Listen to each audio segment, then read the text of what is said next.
Hey everyone, welcome to another live edition of the Bolt Crew podcast. Dave Palais, Josh Palais, Mario Heron talking Chargers football. A lot of football actually to talk today. A lot of things in that league have happened today. We're going to get to a ton of it, but again, we focus on Charger football. So here at the same time, as I remember, please subscribe to the show. Please give that thumbs up, like button. We appreciate that as well. And we'll get going, but we'll get into not only the Chargers, but of course, all the other news in case you've missed it of what's happening. We do appreciate your comments. If you have comments, we'll get to those on the show. And if you're watching the show and you didn't catch it live, we will respond to those on YouTube. We always do. But we want to start the show off with a guest right now, someone that covers the team on a regular basis, get an idea of what's going on. It's Fernando Ramirez, again, from the Sporting Tribune, joins us.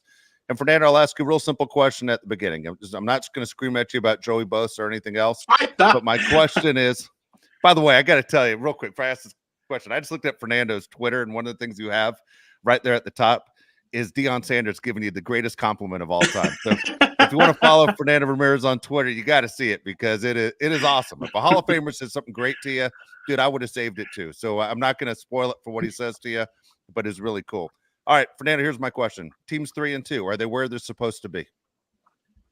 I thought you were going to tell me, hey, you were the Padres beat reporter for about 2 weeks. How did that go for you? Not going to rub you it know in. what?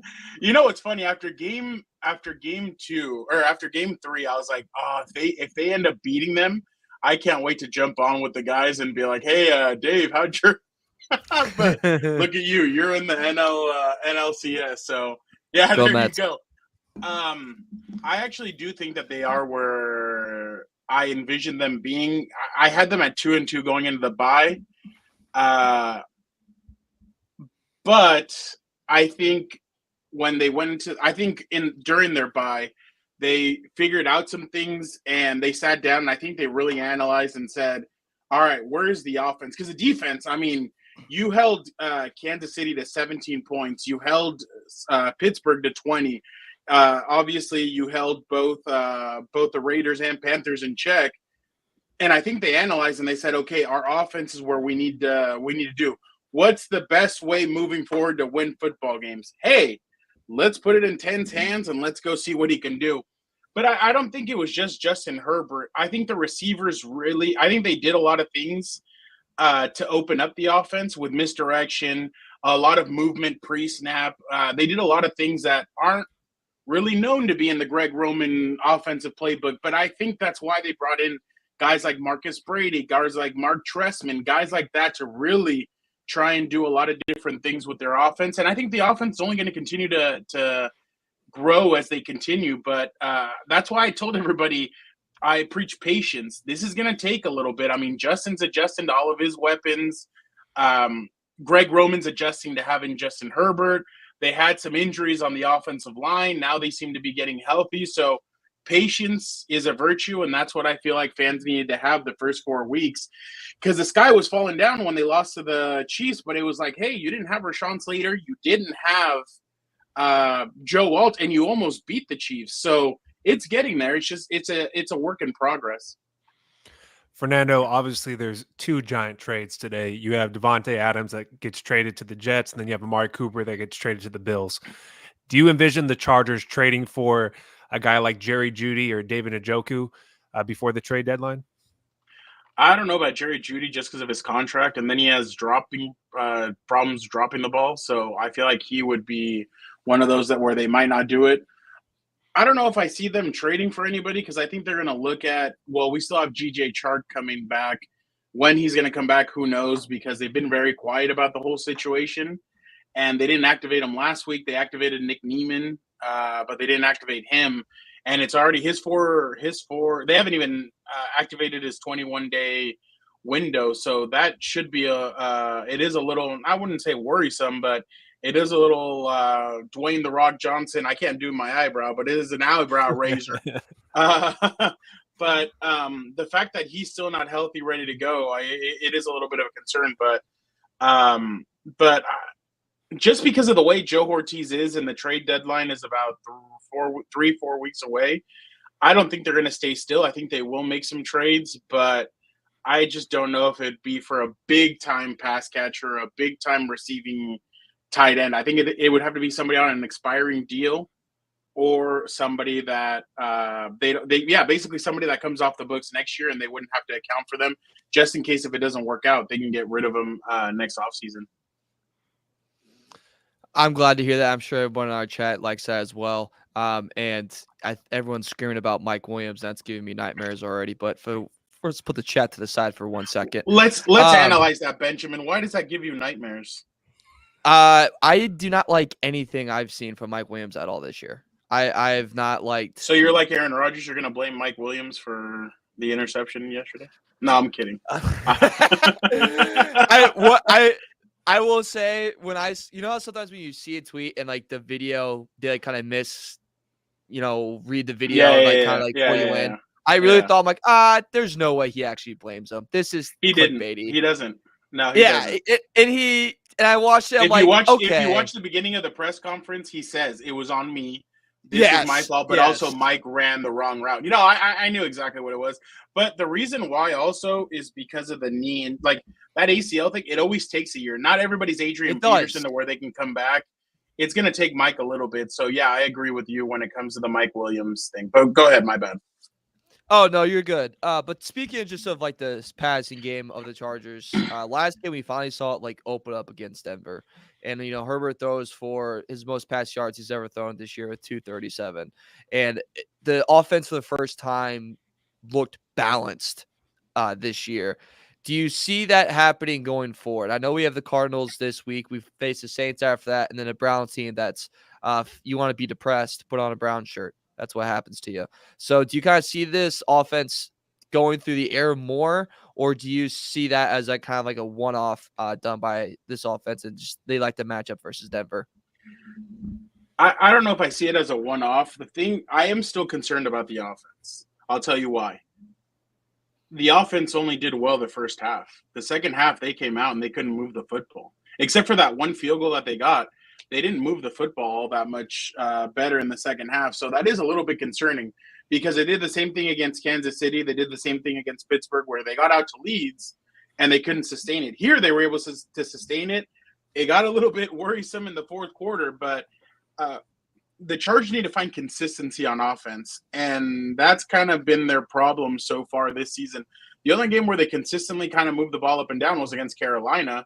But other than that, it has to be a little bit worrisome, and they need to find consistency. And I feel like that's why a move may help them maybe when they get DJ Chark in, but they need to be able to move the football consistently, and I just haven't seen it. So that's where the worrisome part is. But I think they're going to go out based off of matchups. If they feel like Arizona can't do well against the run, their defense can't do well against the run, I think they're going to force feed J.K. Dobbins, Kimani Vidal a little bit extra to get the ball moving like that. If they feel like a defense is struggling with the pass, then I think they'll go a little bit more pass heavy. It's just going to be situational football, and it sounds like that's what Greg Roman and Jim Harbaugh kind of want to do. Whatever your weakness is, they're going to attack it, and they know that they can attack it regardless if it's aerial because they have a great quarterback, or if it's on the ground because they have J.K. Dobbins and Kimani Vidal. I do kind of feel like this week, though, I didn't like the 25 carries by J.K. I think they need to cut that down and maybe give Vidal more, maybe give Darius Davis a little more in some situations. But I feel like they need to keep J.K.'s touches a little bit down just because you don't want to tire him out. He's never played a full season like that, so I feel like they need to cut his carries down a little bit, but again, I do believe that they are. I do believe that it is going to be situational football when it comes to them and the way they decide to power their offense. Offense is all everybody ever wants to talk about. I mean, we talk about any team in the NFL, we're going to go offense first, right? Can you score? Can you put points on the scoreboard? Can you move the ball down the field? When you look at what the Chargers have, obviously they have what we all believe is an elite quarterback. I understand he's a career losing record, but we believe he's an elite quarterback, a top 10 guy for sure. The deal is I've never seen a Charger football team with this little as far as, the bells and whistles. I mean, it's like having a really nice car with no tires. And what concerns me about what the Chargers are trying to do when they're saying we're going to do whatever it takes, the little smoke and mirrors are going to inch our way down the field and take control. This is what you're going to have to do against the good teams. There's no big time plays you see coming in that playbook of saying here's going to be a big yardage play of 47 yards, that kind of deal, is when you start to have penalties, it will kill a drive. Like you have one offsides, a false movement, and then or a holding play, that turns into a punt. Like the Chargers can't recover. They almost have to play perfect on their drives to keep moving the ball down the field. It puts a lot of strain on the defense, which is a compliment to the defense. I honestly believe this defense can control Kyler Murray coming up. But at the same time, the Chargers, looking at what they have right now, I'll just speak for myself. I believe this team, the way the schedule is set up, should make the playoffs. Do I think they're a Super Bowl team? 100% they're not a Super Bowl team. But it can't be easy either, whether you're Justin Herbert, whether you're Greg Roman, you're Jim Harbaugh, saying, man, we can beat the good teams. We can sit there, and once we get to the big dance of the postseason, can this team have success? How far do you see this Charger team going?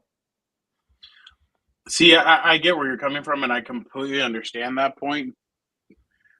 How far could they go? I really don't know, because I don't even think we've seen them at full strength yet. I mean, it seems like even this week, they just signed Eli Apple to their practice squad, and that's because Christian Fulton might be missing a little bit of time. But that's kind of the thing. Maybe they get healthy at the correct point. Maybe they start getting hot at some point. But I really don't know. I think this team is so weird to detect, because I think they're a team that's going to need a little bit of time to kind of decipher what their offense is going to be. Again, I still think it's going to be a situational football kind of thing, but their defense is really impressive. I mean, some of these guys last year, you were wondering, what did they like? Tito Ogbanya, sometimes you were kind of like, other guy like Deion Henley didn't even see the field. And I remember I spoke to him at his camp, and he's like, I was frustrated because they would tell me, hey, don't worry, we have a plan for you. And the plan never came into fruition. And I'm kind of like, dude, I can play. He's been really good. Denzel Perryman was the one that stopped that 2-point conversion. He shot out like a cannon. He's helped. That's been a big reason also why they've been able to stop the run and be good against the run, is because they have a guy like Denzel Perryman who can tackle. Deion Henley can tackle. So, and they have some cornerbacks that'll stick there. And now it seems like Monday they might go with 2 rookie cornerbacks starting in Targhib Still and Cam Hart, and we'll see how that all plays out. But how far they can go, I really don't know. I think they are a playoff team. I think they could be a playoff team. I don't with the way their schedule kind of plays out from now until the Ravens game, they could easily lose only 1 game, 2 maybe at the most. But if they until the Ravens game, if they can basically go near perfect, right there, you kind of almost put yourself as a playoff team. With obviously it's Baltimore, then Atlanta, then Kansas City. Right there, you'd need to at least go 2-1 in that stretch, if not. But I really think that they could be a playoff team. It's just going to be, can this offense take that next step? And that's the thing I've told you. I think they're inconsistent on offense, and I feel like they haven't put it together for 4 quarters. If they put it together for 4 quarters, then watch out, because they're going to be a scary team. But I just haven't seen it yet, so that's why I'm still kind of hesitant when it comes to where I think that they can go. So the offense has stalled, like you said, in multiple games. Even in the wins, the offense has stalled, except for probably Carolina Panthers game. Where do you think that lies? At halftime of the Raiders game, fans were already firing Greg Roman. So I was too. Hey, honestly, and that kind of leads into my question, Fernando. Do you put most of the blame on Greg Roman and his play calling? Do you put it on the talent that's on the field? I mean, as a fan, I watch these games and I get frustrated with Greg Roman as much as anybody else. But I'm also looking at the separation that these receivers and tight ends just are not getting. I mean, Justin Herbert can make every throw in the world, but if you're not getting any separation between yourself and the cornerback or the safety, whoever it is, nobody can make those throws. And I know you said you don't know if they're going to make a trade. I think they need to. As a team that's probably going to make the playoffs the way the schedule lays out, where do you place most of the blame? Is it the receivers not getting open, the tight ends not getting open, the play calling? How do you see it? I don't know if I can place blame yet, just because, like I said, we haven't seen the full product. I think injuries has kind of hampered them a little bit, but if I had to place blame, I think it's on a little bit has to go. A little bit is divided up in between multiple people. I think obviously Joe Ortiz and Jim Harbaugh for letting Keenan and Mike go. That was fine, but you didn't bring back any reinforcements. I mean, you drafted Ladd McConkey, and Ladd McConkey right now looks great, but if Ladd McConkey's your number 1 receiver, that's a problem. Joshua Palmer deserves some of that blame because he has not stepped up. I mean, he had some 2 good catches on Sunday, but other than that, he really hasn't been a part of this offense and hasn't really made any significant improvement on this team. So that's kind of been a problem. I don't know how much you can put. I mean, again, the receivers, I guess you could throw some blame on the rest of them, but it's not really on them. It has to be more on Ortiz and Jim for not bringing in reinforcements. I mean, Keenan with these receivers actually would have been pretty decent because it's him probably on the other side. You'd probably have Josh Palmer on the other side, and then you have Ladd McConkey in the slot, and that would be perfect. Or you'd have Ladd outside, Keenan inside, and then Josh outside. So, I mean, it's there's not really blame to go around. It's just about adjusting. They just need to adjust to learn how to play together. I do agree with you, though. I do think they need to make a trade and bring somebody in to help them, whether it's a pass-catching tight end. Even though Will Dissly, I think, has been the better of the 2 tight ends that they've had. I think he's been decent, but I don't think, obviously, he's not a pass-catching tight end. But I do think they need something to kind of give a spark to that offense and maybe give – I mean, I don't know. Would they go get a Deontay Johnson from Carolina? I don't know.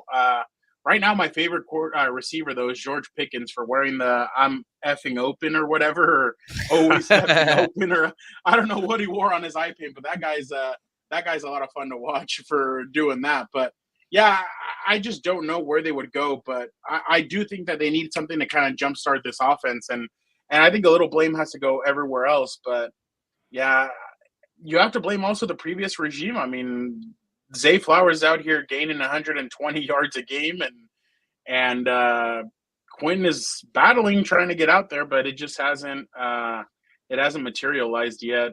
Look at him shaking his head. He's angry about something. I don't know. Everything I said about these guys is true. I hate to say it. I don't want to do it. I told you so. But what I tell you about Quentin Johnson, what I tell you about Joshua Palmer, touch grass. I'm saying all you guys. Yeah, it's fine. All you guys talking about DJ Chark like he's going to come in and all of a sudden be Tyreek Hill. I don't know what the hell you guys have watched. His resume is not that impressive either. He's just a different guy in a uniform. Don't think he's coming in and changing everything. DJ Chark is Hayden Hurst. This is the same guy. He's the guys that are drafted high that haven't turned out to be great players in the NFL. The only thing I noticed with DJ Chark is that him and Justin have had continuity during training camp. When DJ would go down the field, Justin would throw him the long balls, and he'd make most of those grabs. The other thing that I saw that they did a lot during training camp with DJ was the crossing routes. They loved the crossing routes with DJ Chark. So those are the only 2 things that, I mean, maybe he could help out with. But again, we're in week 7, and they still haven't activated his 21-day window. So that's a little bit nerve-wracking. Did you see Fox? Did you see Fox Sports graphic the other day, Dave? I know that would have angered you. Were you one of those people that was angry? The one where they had the Chargers have allowed the least amount of points in the NFL so far, and they had a picture of your boy on it. Did you see that? No, I didn't catch that. I didn't notice. I thought of you when I saw it. Yeah, I didn't notice. He's gonna have 2 sacks this Monday, though. By the way. You think he's gonna have 2 sacks? He's gonna play? He's gonna have. Oh, Joey's gonna play. You know why he's gonna play? Because it's a prime time game. Oh, okay. Red light Joey. All the cameras are gonna be on. Of course, Joey's playing. Then he won't see him again until the next prime time. By the way, I have to say it right now. I think a lot of people owe Joey Bosa an apology for one thing. Dude, I'm trying not to. Joey Bosa was the one that called out Jawan Taylor for that in that Jacksonville game before anybody else noticed. Joey was the one calling it out. He's lining up with his head across the center's head. He's lining up offside. Like, he was calling it out, and people thought that he was just pissed off, but he was calling out the Jawan Taylor thing. By the way, did you see the Chargers in that Chiefs game? They got called for illegal formation twice, and Jawan Taylor never got called for it. I thought that was ironic because there was multiple times where I was watching it on the TV.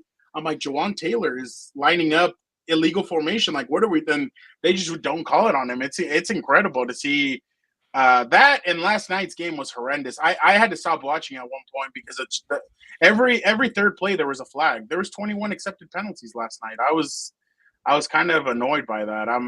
The referees are just They want their prime time. There you go, prime time. They want to show their faces. They're like, look, wife, I'm out on TV. I get to impact this game too. It's not just Aaron Rodgers. It blows my mind because did you watch the Ravens Commanders game at all, Fernando? No, I didn't watch all that much of it. What happened? I counted 3 hits where very clearly helmet on Daniels, like very clearly, and just nothing. Speaking of that, my brother says that he thinks Herbert gets hit late multiple times and they never call it. Because I guess there was a hit in the third quarter where Herbert had thrown it and the guy came up and like lit into him and hit him on the head. And he's like, where's the Mahomes penalty? And I was like, oh, wow. I just started laughing. But yeah,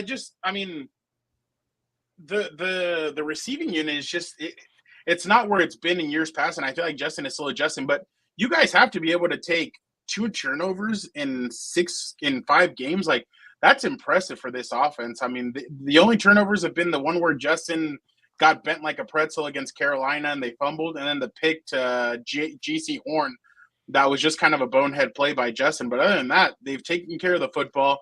There's only been 1 or 2 plays where Justin throws a weird pass and then you're like, oh, that could have been picked. But other than that, I think they've taken care of the football. They've done things right.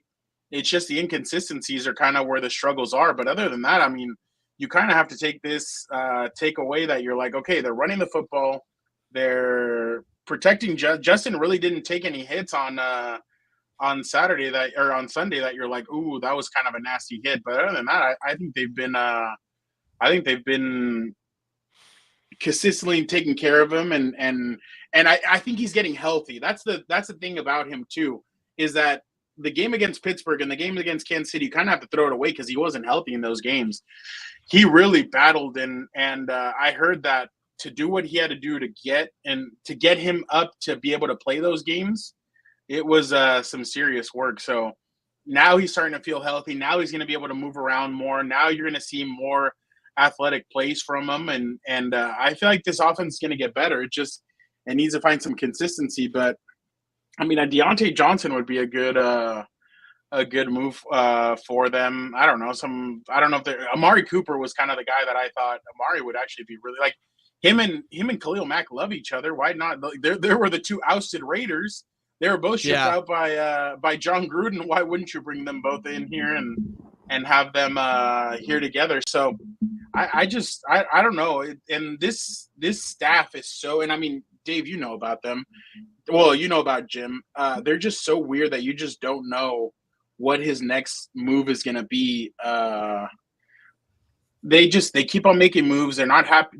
It's not that they're not happy with the roster, but I like that they tinker a lot with it, and they're bringing guys in. And like a couple of weeks ago, they brought in a punter they tried out a punter, and then after that, because JK kind of was rough at the beginning, and now these last 2 games, JK has been pretty good. So you kind of have to, with this coaching staff, you kind of got to get it going. If not, you're out. So you have to kind of like that. But the defense is kind of the talking point, I think, because a lot of these players, you're just wondering like where we're like coaching really, like if you want the perfect example of coaching matters, this defense is exactly that. Because a lot of these guys, like I said, they were just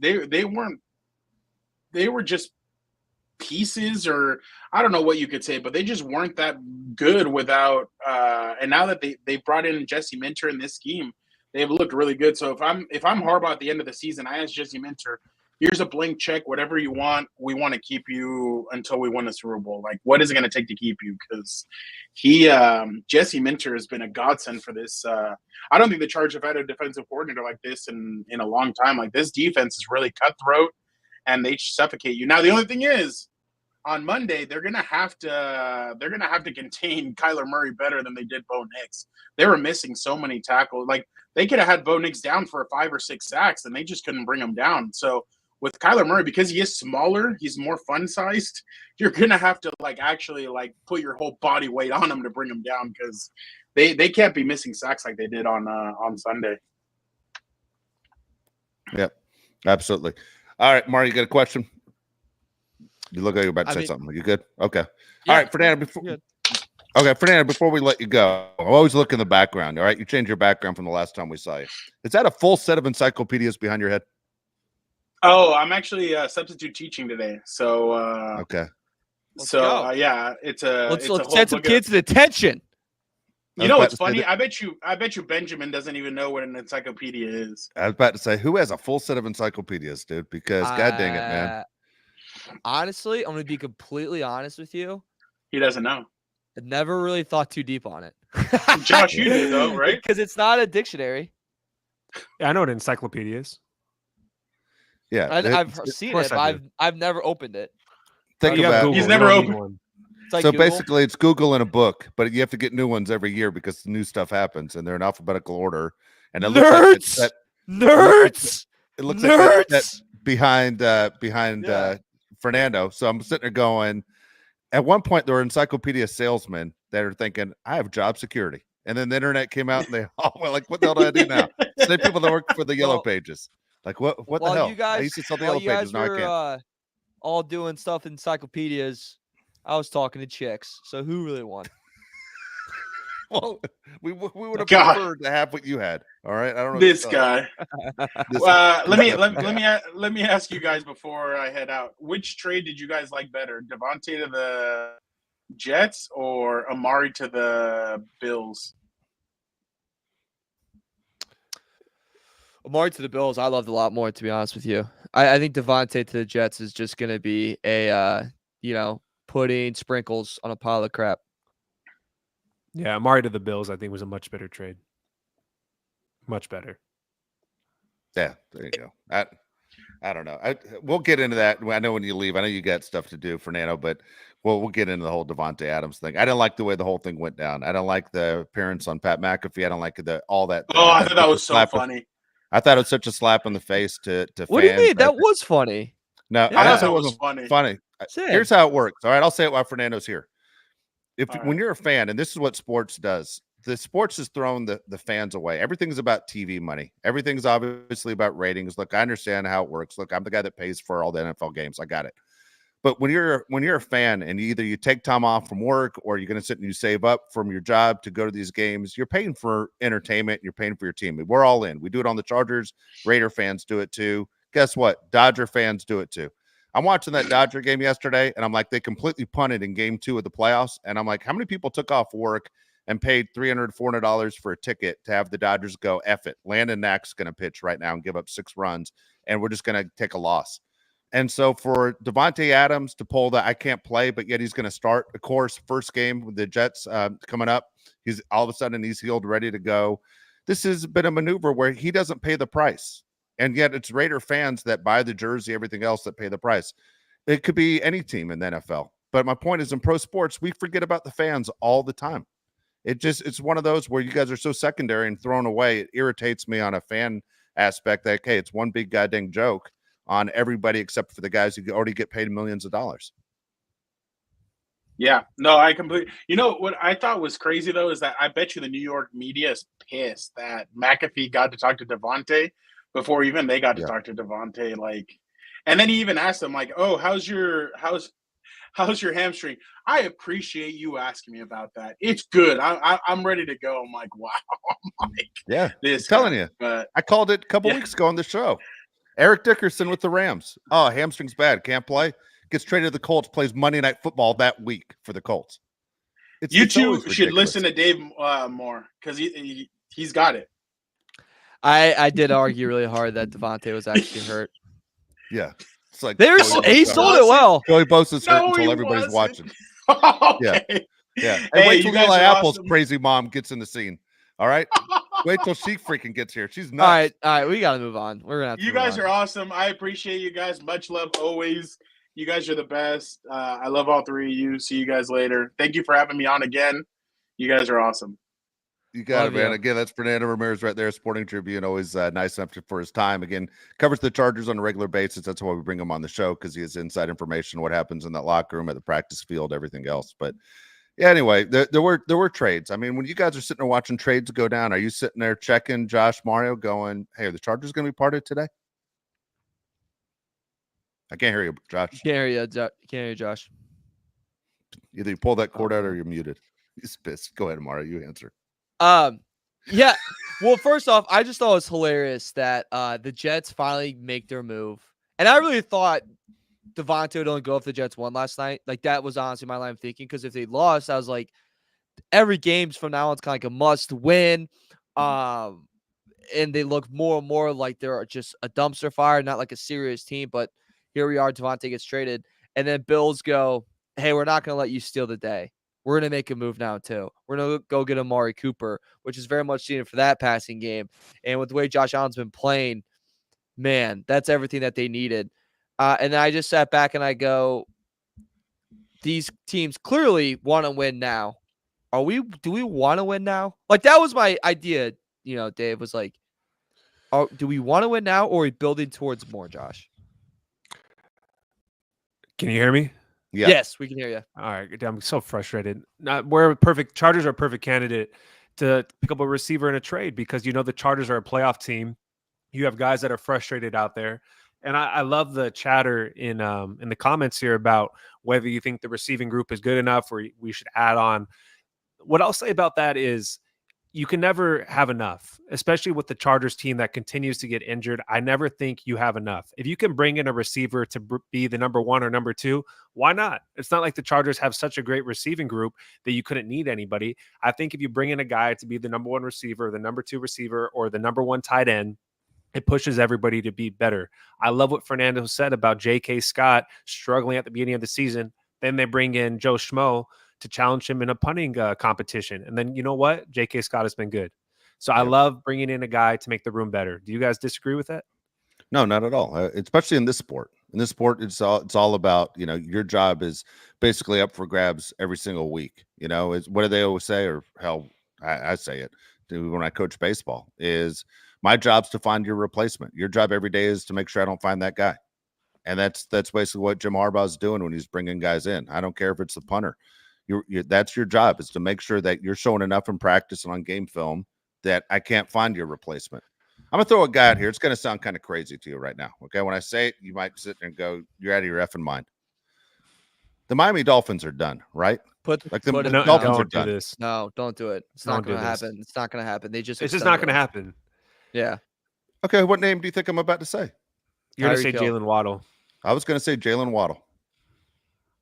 You have two receivers you're paying a ton of money to, yet you aren't going anywhere.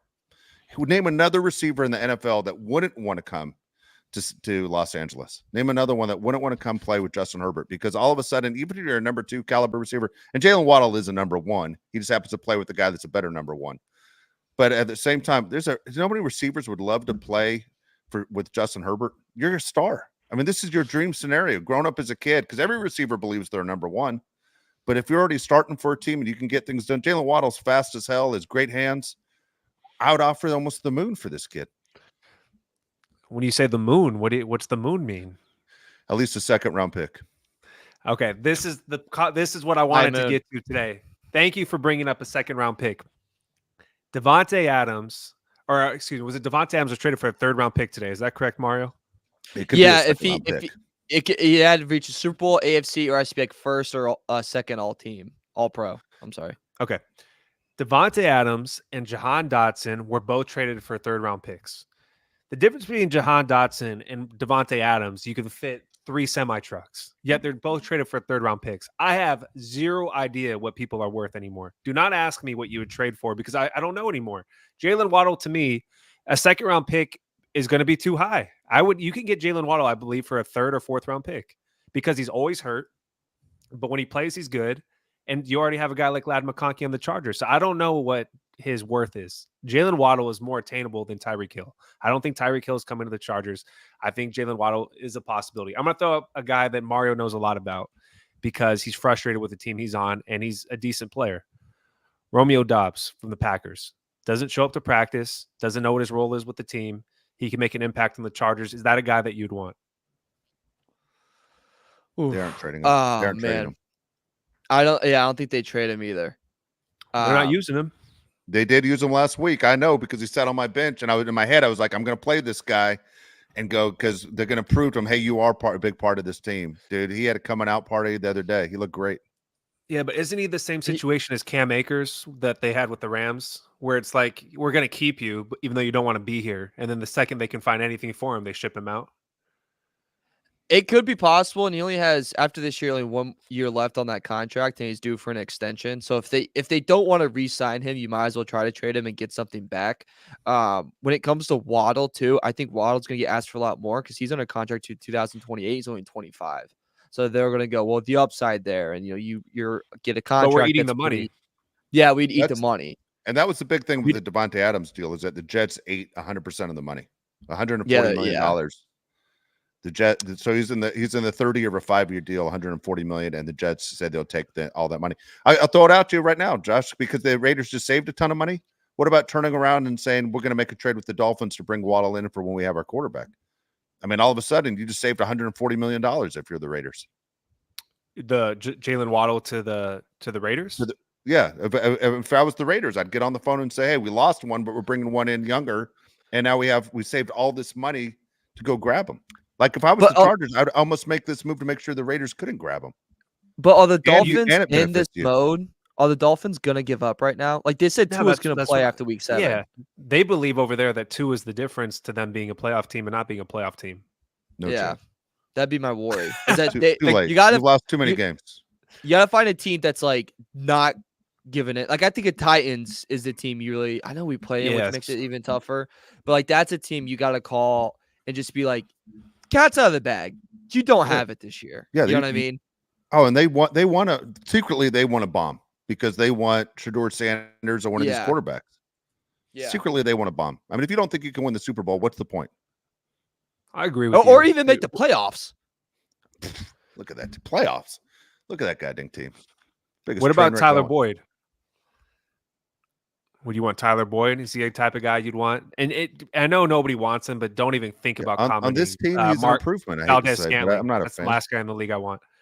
No, I don't want him. I do not want Valdez Scantling. I don't want him. DeAndre Hopkins is the name that everybody's throwing out.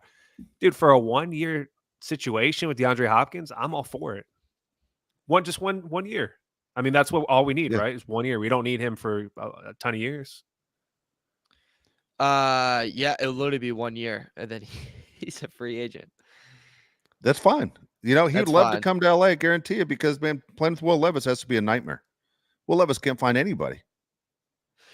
Imagine this too. Like if you're DeAndre Hopkins, you get traded to the Chargers. You're in LA. People tend to like to live in LA. And you're pretty rich, so you can afford it. Life's not that bad for you. You're gonna be on a team that's gonna compete for at least the next 2-3 years, where you're like in your prime, really, and you get to teach a young group. It's kind of like a perfect, story for him. Perfect ending in a way. I think it makes a lot of sense. I can't think of a receiver that would not want to play with Justin Herbert. And especially DeAndre Hopkins. Win. Yeah. Dude, is the best quarterback that he's ever played with Matt Schaub? Yeah, probably. No, Watson. Oh, good Watson. Massage. Yeah, massage Watson. Drew blank. Yeah. Good Watson. Massage Watson. Well, not good on the field. Still not good person. Yeah. All right. We have to get to the 5 teams, right? Oh yeah. Okay, we're gonna rank our 5 teams right now. Yes. Yeah. Mario, you go first. You put a lot of time into it. You go first. I did. All right, where am I at? All right, I'll start from 5 to 1. All right, number 5, I have the Baltimore Ravens as my 5th best team. So they're 4-2. They're second offensive EPA per play. They average the most rush yards this year. Right now, Derrick Henry is the leader to win Offensive Player of the Year right now. So, and he's defied. Called that. Yeah, you did, and I was an idiot. So if anyone heard me say Derrick Henry is going to have a down year, that didn't happen. But they've been a great team. Offense looks great. The reason why I put them at 5 is because that secondary is the reason why they're not going to win a championship this year. It's the reason why they're not going to be able to beat the Chiefs if they face them again in the playoffs. It's also why when we play them, guys, I really hope we get a second receiver, because I think that's how you beat them. If you want to run on them, Roquan Smith is going to laugh in your face. If you're going to pass on them, you might as well just go ahead and guarantee that you score more than 20 points. So they're my 5th best team. 4th best team, I try not to rate them too high because of the game that they just had. I have the Detroit Lions at 4-1. I also put them here because Aiden Hutchinson is out, and that's a big guy on that defense side of the ball. And that defense I know is strong, but they're going to take a big dip with him not out there. Third in offense, EPA per play. They're 4th best. defense and defensive EPA per play. I'm sorry, and they're the best defense against the run. They're pretty strong on that front. But again, without Aiden Hutchinson, we'll see. Any disagreements so far? 4 and 5. No. Nope. Okay. All right. Hey, so here, well, let me throw another trade at you real quick. All right. You lose Aiden Hutchinson, who's awesome. I know you're going to say. Raiders aren't going anywhere. Max Crosby to the Lions. Makes all the sense in the world for both teams. And you could get a ton. You could get everything from the Lions because they think this is their year. And he's from Michigan. Yeah. And if it's not problems, even if it's not their year this year, next year, Hutchinson and Max. Yeah, the Raiders aren't winning while Crosby's under contract. Shit. Yeah. Yeah. Sorry, I forgot. We can't cuss. Sorry. All right. Number 3. But I really like that, Dave. I thought you were gonna say they trade for Bosa, and I was like, I don't think they would want Bosa at all. Texans are my 3rd best team, guys, at 5-1 right now. That loss, 34-7, I believe it was to Minnesota Vikings, is so bad for them, but I'll get to Minnesota later.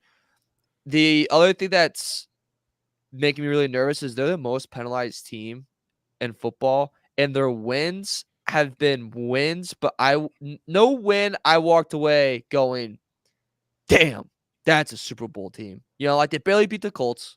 Okay, division game. You barely beat the Bears when Bears really didn't have it figured out yet. Okay. You get killed by the Vikings, which I guess is like kind of like your real test in a way. You barely beat the Jags. Again, divisional game, but okay. And then you barely beat the Bills, who have no one to throw to. And then you beat the Pats, but like if you watch that game, guys, like Pats got some licks in. Like the Pats lost, 41-21. But like, you know what I mean? Like they had some plays where I was like, if I'm a Pats fan, I walk away going, Drake May didn't play bad. Like there's things you can hang on to there that kind of give you joy. So that's they're at 3 for me. And they would be higher guys if they weren't so penalized. And I'll finish I don't up disagree with you. Yeah, like that's and by the way, a lot of their insiders that I've talked to have all said the same thing. They're not a Super Bowl team. Like that's all them saying that. And like insiders very much lean towards the favorite team because they don't want anything bad to be heard and lose their sources and whatever. And they were saying like, yeah, like this is not a Super Bowl team. So just something to keep in mind. Vikings are my number 2 team because of these wins, guys. Beat the Niners 23-17. You beat the Texans 34-7. You beat the Green Bay 31-29. Your rankings, they have the best defense in the NFL. They're 2nd in net EPA per play. Sam Darnold's very, very good. They have, I think, the best receiving core now in the NFL. They're my number 2. And then number 1. Hey, real quick, stop right there. Yeah. Let's say Sam Darnold finishes out the season the way he's been playing. Like, let's say they finish with like 3 or 4 losses. Yeah. Okay. What happens to J.J. McCarthy next year? I think you trade him. He works at the Golden Corral. Yeah. Like we didn't see that coming.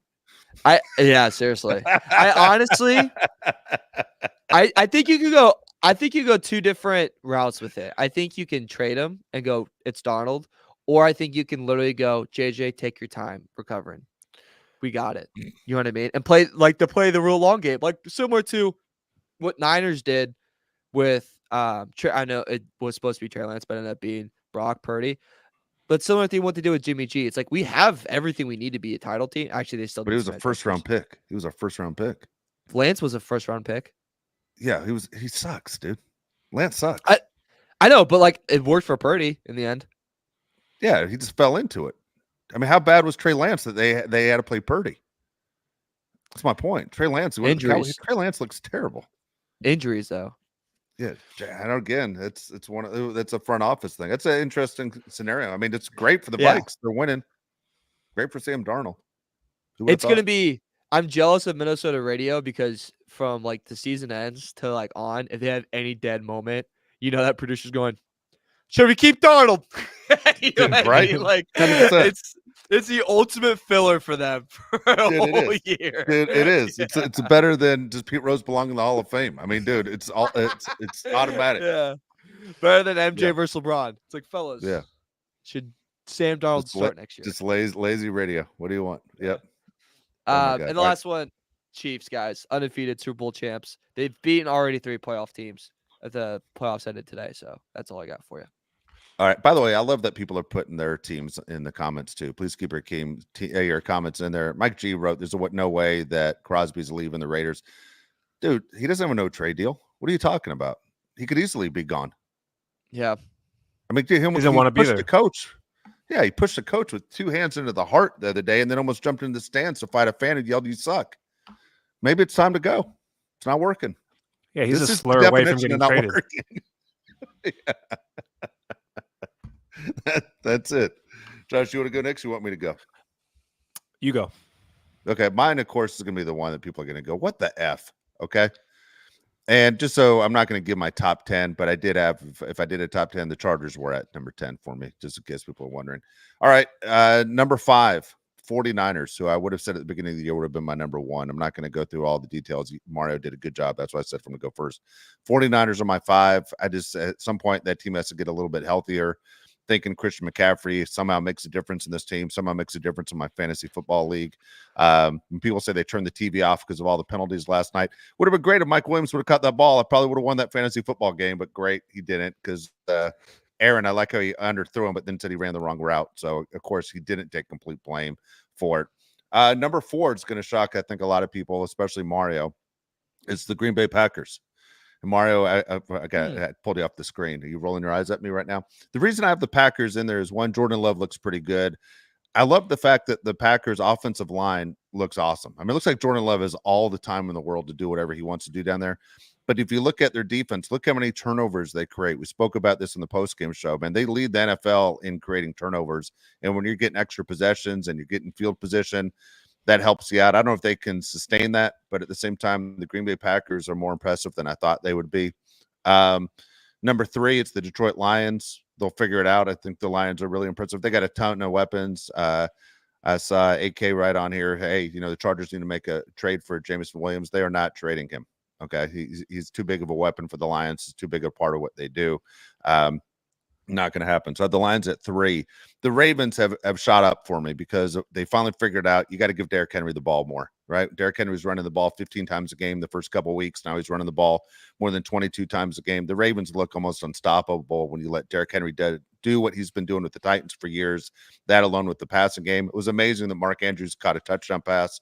Unbelievable, but there's another weapon all of a sudden. And number 1, unfortunately, it has to be the Chiefs, because the Chiefs are the Chiefs. And when you have the referees in your back pocket, it's something you can't stop. There's nothing you can do to stop it. You could talk about momentum, you could talk about talent, but when the referees decide, oh, you had a bad play, that's a mulligan, it's insane to watch. It's the worst thing about pro sports right now, watching the Chiefs with 5 minutes remaining in the fourth quarter, because something crazy is going to happen. It happens all the time on a weekly basis. The Chiefs football is ridiculous right now. Yeah, good list. It's all, just opinions. ESPN has and I didn't put the Vikes in there, and I didn't put the Texans in. So can I ask why? Vikes. Can I ask why no Vikings? Sorry, you're. You know what?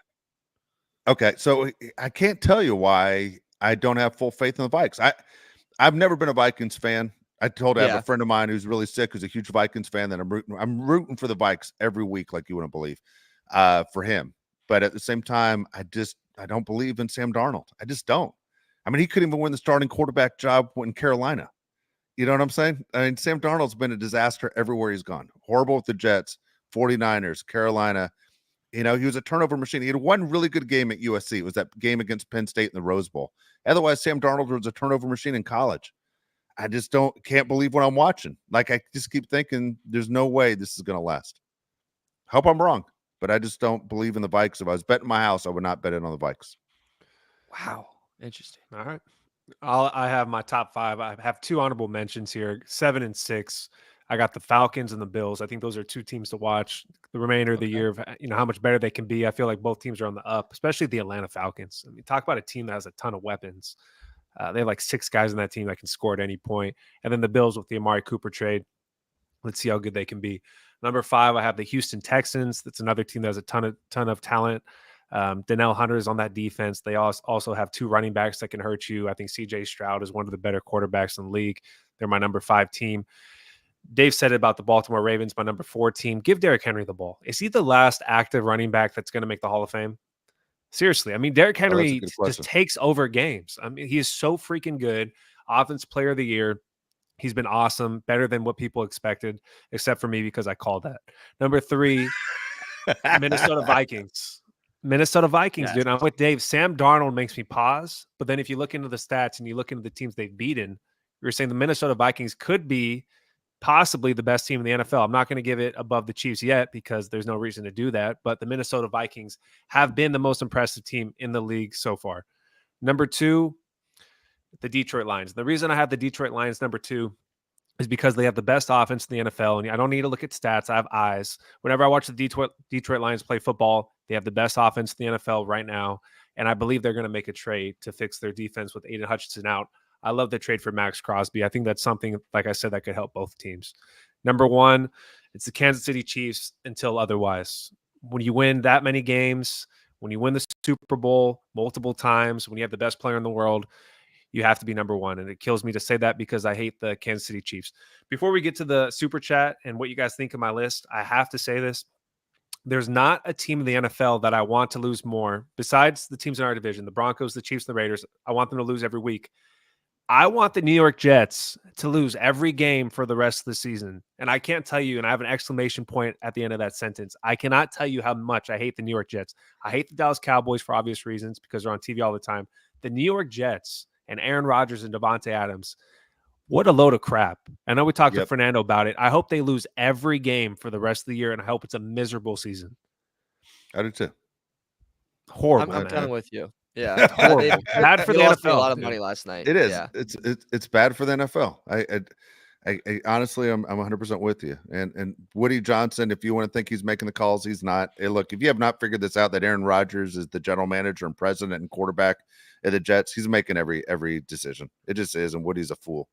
You know, like in case people don't realize, Woody Johnson is the Johnson and Johnson family. You know, whether it's Q-tips or Band-Aids or whatever else they sell. But one thing they sell is that shampoo for babies, that No More Tears shampoo. Literally should give it to every fan as they exit the stadium every freaking Sunday. No more tears, bitch. Here's your shampoo. What's crazy to me too is if you look at like building a team, like the Jets were like they got a lot of stuff right before Rodgers got there. You know what I mean? Like Sauce and Garrett Wilson are very much panning out. You got a hell of I can't remember his name, Quentin Williams. Yeah, for D tackle. Yeah. Like you were his nailing it great too. on draft picks. Yeah. Like you were nailing it, man. Like you were doing really, really well. And then you sell out for Rodgers. I mean, you miss on Wilson, but you sell out for Rodgers, and it's just, I mean, it's crumbling down. You get his best friend and offensive coordinator, you know, like you try to recreate Green Bay, but it's like, hey, maybe the reason for that success was a lot of a guy named Matt LaFleur, and you do not have Matt LaFleur. So here we go. Just before we get to the comments, if you were to break down our picks in our top 5 right now as we do this heading into week 7, my Super Bowl and Josh's Super Bowl would look the same. It would be Chiefs and Lions. Mario would have Chiefs Vikings in the Super Bowl. Would you guys be excited about that Super Bowl? No, I don't want the Chiefs to be in it. What are you talking about? That's what you have written down. You say the Chiefs are the best team in the AFC, and you have the Lions be the best team in the NFC. I mean, I'm watching, but I'd watch any Super Bowl. But I mean, the Lions, remember the Lions beat the Chiefs on Thursday Night Football to start the season last year? There's something about the Lions going against the Chiefs. It's a lot of weapons, man. They look a lot better this year. I think they really need to they need to get Hassan Reddick. I think that's their move. Seriously, seriously, why not? That's a great call right there. Why not? And did you guys see the Hutchinson injury? I know TV wouldn't replay it, but I went back and saw it because I'm a sicko. Did you guys see it? Yeah, you did too. Good job, Mark. I looked on Twitter right away, and I go, I know it's somebody bizarre. reposted, and I gotta see it. Yeah, it's like one of those where I don't want to see it, but I need to see it to know. I gotta see it. I need to see it. Yeah, I just gotta see it. Yeah. I gotta see how bad it is. Yeah, it was like wrapping a car around a telephone pole in an accident. Oh, okay. It was crazy. Okay. Against his own guy. It was weird. It was really weird. Like, dude, have a glass of milk once in a while. Okay. Jesus. What are you, 88 years old? What do you mean your leg's just going to snap? Come on. All right. First comment comes from AK199. It's a precursor to his next comment. It says, I'm going on a rant. I'm not happy with my fans. Okay. So that's the intro. Then let's get keyword to bye. Yeah, my fans. AK and he drops the Bills 1999 here. It says, when you said the season is over after losing 2 straight games, you don't believe in my coach. You don't believe in my quarterback. It's BS when you say I trust this coach. I believe in my coach. The Chargers are going to win the Super Bowl on February 8th, 2026 in San Francisco at 10 p.m. We're going to lift the Super Bowl trophy. AK, if that happens, you name the price. I'll send you a blank check. You just fill it in. Okay, bud? Dude, I hope he's It's right. 10 p.m. on February 8th, 2026. You call the price. I think a lot of people, AK, don't think the team is done with. I think the team has ways they can improve, right? I think a lot of people in the comments, whether it's on YouTube live or in the comments after the show, people say that we're negative because we're pointing out ways the Chargers could get better. I think there's a difference between being negative and saying this is a way that we can improve. Do you agree that when we talk about how the receiving core and the tight ends could be better, we're not saying that the Chargers suck. We're saying that there's ways that they can improve. I think it's exactly the way I put it. It's like we it's see the fair. weaknesses. Yeah. Yeah, I think it's fair. By the way, I see Ryan here at the bottom who says Jets actually have a good offensive line. They do, and it's very expensive offensive line. Let's be honest. The Jets' biggest problem is their quarterback. That's the problem. That's the thing with Aaron Rodgers. Talent. Dude, you have every reason to be good. Like, now you have Devontae Adams. There's no more reasons for you to not be good. And Woody Johnson's a complete clown. Next comments from AK 199. Oh, my bad. Eric Valencia. I was just we skipped his, yeah. Okay, Eric Valencia, $10. It says Mike Williams reunited with Herbert. Thoughts? No, I don't want Mike Williams. I liked Mike Williams at times when he played, and he could do the 50-50 ball better than anybody in the NFL. But right now, when you watch Mike Williams, he's nothing more than a number 3 on most NFL teams. He'd probably be the number 2 on the Chargers, but he's always hurt, and you can never count on him to be on the field. You go, Dave. Look, I know it's not Mike Williams' fault, but every time I see Mike Williams, I think of one thing. They should have drafted Christian McCaffrey. Like, I still cannot believe Christian McCaffrey was taken after Mike Williams. Like, he was right there. And if you follow Mike Williams was so good at Clemson. Dude, he was so good. He was so good. Here's the deal. Christian McCaffrey was outstanding at Stanford. Like, if you were one of those people that lived on the East Coast, you'd stay up and watch those games when they ended at 12:30 at night. Christian McCaffrey was ridiculous. And I'll tell you why I'm shocked Tom Telesco blew it on that one. One of the all-time favorite Chargers for the fans was Danny Woodhead. Danny Woodhead was a good player. Dude, Christian McCaffrey is Danny Woodhead on Barry Bonds type steroids. Like, he was great. Like, dude, everybody loved him. He was a weapon. Danny Woodhead was really nothing special, but he was a mismatch. Christian McCaffrey has proven he's the biggest mismatch going. Now he's hurt, but goddamn. We had Melvin Gordon at the time, though, right? I believe but you tell me you wouldn't figure that out? I don't know. I think the whole thing at the time was that Keenan Allen needed help. And he needed somebody on the other side. So obviously, it was the wrong decision. Okay, we know that now. Do you remember CMC? Go back to your question. I don't want him back. CMC was like one of the first players too that didn't do the bowl game. Do you remember that? I remember that so well, and he got ripped for it. I mean, now it's like everyone doesn't play in it, but like at that time, it was like, people on ESPN calling you, what? Yeah. His dad.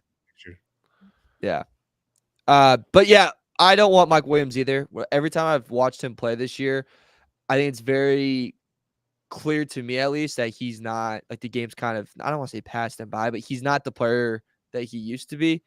And one, I don't know if he'd want to come back after everything. He wouldn't have a choice if you traded him. Yeah, I don't know what I imagine they'd ask him. I don't know. Look, I mean, it's funny. Josh, when Mike Williams first signed with the Chargers or got drafted, Mike Williams and Josh were actually friends. They actually established a relationship with each other. Josh even took him to get a haircut. But it's not a joke, by the way. That's 100% true. When I watch Mike Williams now, I don't know if Mike Williams has a desire to be great. Like, he doesn't play like he's a desire to be great. I agree. When you watch Mike Williams play, there's just nothing there. There's nothing there. And Aaron Rodgers hated him. Does not like Mike Williams. He's going to get traded. What's crazy is he doesn't like Mike, but he still loves Alan Lazard. Alan Lazard has to be the coolest guy of all time. Yeah. I don't get it. Right? Does he walk his dog? That is weird. No kidding. Yeah. He's got that means there's limited. He's had 3 Packers receivers on the Jets now. That's insane. Yeah. Yeah, Jordan Nelson's 'cause- running around the yeah. stadium trying to get in shape. Yeah. That's Dude, crazy, man. Sorry, go. Yeah. No, go ahead. I was gonna say the first text I literally got today after the trade was Jordy Nelson's warming up right now. So that's the first text I got. All right. Speaking of the Packers, the next comment from AK is Chargers versus Packers in San Francisco in the Super Bowl. Bolts win 31-24. Once again, 10 blank o'clock check. at night. Yeah, 10 Yep. o'clock at night. Blank check. If that happens. All right. Dude, if I that love this happens, I'm kid. going to petition for AK to get his own float in the parade. I'm gonna claim him as Jesus if that happens. Yeah, me too. You're a prophet. You're a prophet. Praise All right, be. this is a great question. I'll have Mario answer this. This one comes from Mike G. It's $5. It says, if the season ended today, what position do you think we draft in the first round? I think it will be guard or tight end. What do you think, Mario? Oof. All right, so I'm trying to do right now is try to remember. God, that's tough. Okay. I think guard as well because I don't know if there's a tight end. Like this past 2 years, right? We had like Michael Mayer, who was like the next Gronk. Then we had Brock Bowers, who the next Gronk. I don't know if we have that this year, and I haven't really dived into that research yet. And maybe you guys have someone in the college football that you think can be that. But because of that reason, I think you can get a tight end maybe later on. So I think first round we'll go guard. All right. So here's the deal. I swear to God, I'm gonna tell you guys right now. I'm telling you guys that I know well and the people on the side. If they draft a guard in the first round, I'm gonna have a stroke, like right on this show. Like I cannot handle a guard. But you know what? If I had to bet money, they're gonna draft a guard. That's what they're gonna do. Tight end is definitely the way I'd love for them to go, or big time wide receiver again, which again you have to draft because you have to make up for your mistake of drafting Quentin Johnson in the first round, which frustrates the hell out of me. I would love to have that tight end as a weapon. Again, I haven't done my homework on college football tight ends. It's always hard to figure out. Brock Bowers was a guy I knew real well because I was an SEC fan, but everyone keeps telling me Michigan has this crazy tight end, and so if that's the case, fine. But I haven't seen any talk of it. That whole deal. Here's the deal. Michael Mayer, by the way, who's with the Raiders, who's complaining. Dude, he's about has as much agility as the Empire State Building. Like there's nothing elusive about the guy. Yeah. Brock Bowers is insane, by the way. If anyone ever flips on and watches a Raider game to go, hey, I wonder what the Raiders are doing, Brock Bowers is ridiculously good. Made a play the other day that was called back because of a holding. Ball's literally insane. behind him. He just reaches back, one hand's it like he had a baseball glove on his hand. Like he would have won a gold glove in center field for the catch he made as a baseball player, but did it one-handed. He's ridiculously good.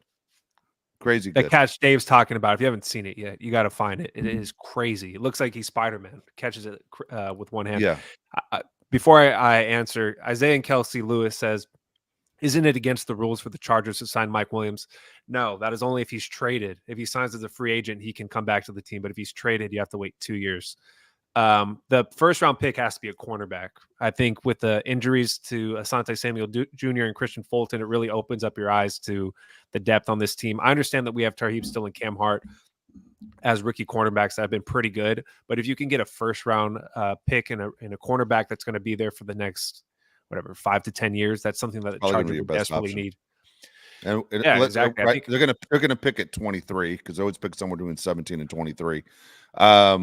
In situations like this, you're right. The cornerback's going to be the position that's going to be best available for them to get.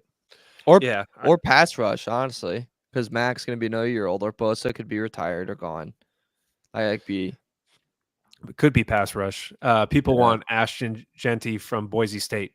Dude, I would take that kid. Not in the first. I don't think I'd take him in the first round. I don't think I'd ever draft a running back in the first round.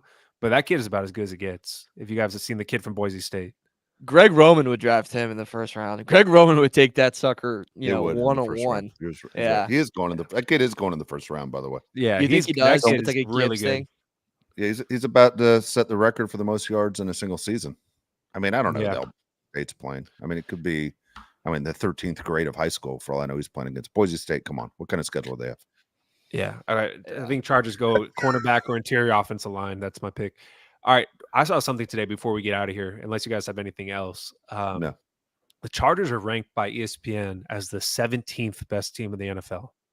Seems way too low for a team that's going to make the playoffs. 17? Can you give me a Crazy. quick 4 teams above them.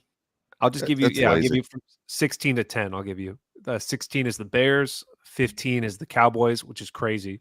14 is the Seahawks, 13 is the Eagles, 12 is the Falcons, 11 is the Steelers, and then 10 is the San Francisco 49ers.